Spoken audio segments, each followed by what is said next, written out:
Real মাদ্রিদের সঙ্গে আগামী 2026 সালের জুন পর্যন্ত চুক্তি আছে কার্লো অ্যানচেলত্তির, কিন্তু তার আগেই ক্লাব ছাড়তে যাচ্ছেন তিনি। চলতি মৌসুম শেষে রিয়ালের সঙ্গে সম্পর্ক চুকাবেন এই ইতালিয়ান মাস্টার মাইন্ড।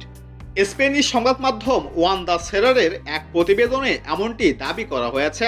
রিয়াল মাদ্রিদের দ্বিতীয় দফায় দায়িত্ব পালন করছেন অ্যানচেলত্তি। তার এই মেয়াদে বেশ কিছু সাফল্য পেয়েছে দলটি, জিতেছে একাধিক শিরোপা, এমনকি ক্লাবের ইতিহাসে সর্বাধিক ট্রফিজয়ী কোচও এখন এই কার্লো অ্যানচেলত্তি।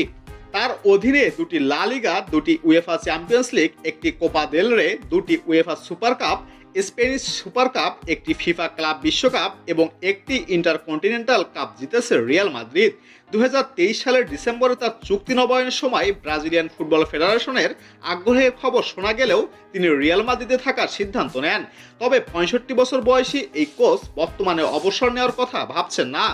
অন্য কোথাও কোচিং কেরিয়ার চালিয়ে যাওয়ার পরিকল্পনাও রয়েছে তার।